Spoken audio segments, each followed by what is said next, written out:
సినీ నటుడు మంచు మోహన్ బాబు సంచలన లేఖ విడుదల చేశారు. తన పేరును రాజకీయాలకు వాడుకోవద్దని పార్టీలకు సూచిస్తూనే అలాంటి పని చేస్తే చట్టపరమైన చర్యలు తీసుకుంటానంటూ వార్నింగ్ ఇచ్చారు. సోషల్ మీడియా వేదికగా ఓ లేఖ విడుదల చేశారు. ఈ మధ్య కాలంలో తన పేరును ఉపయోగించుకుంటున్నట్టు తన దృష్టికి వచ్చిందన్న మోహన్ బాబు, ఏ పార్టీ వాళ్లైనా తన పేరును వాళ్ల స్వప్రయోజనాల కోసం వాడుకోవద్దని విజ్ఞప్తి చేస్తున్నానని అన్నారు.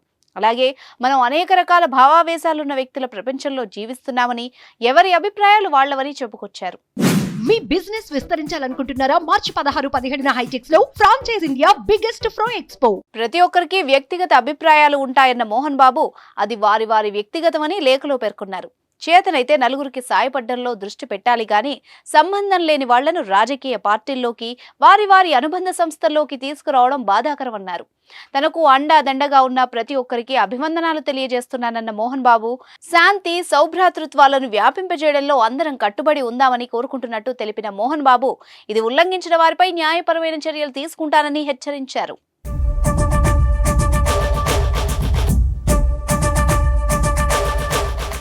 హెరిటేజ్ సంస్థ చంద్రబాబుది కాదని మోహన్ బాబుది అంటూ సంచలన వ్యాఖ్యలు చేశారు పోసాని కృష్ణమురళి. ఈ విషయం తనకు తప్ప మిగతా వాళ్లకు పెద్దగా తెలియదని చెప్పుకొచ్చారు. మోహన్ బాబును మోసం చేసి హెరిటేజ్ సంస్థలు తీసుకున్నారని, ఈ విషయం అబద్ధమని అనుకుంటే తనకు నార్కో టెస్ట్ చేయించాలని సవాల్ చేశారు.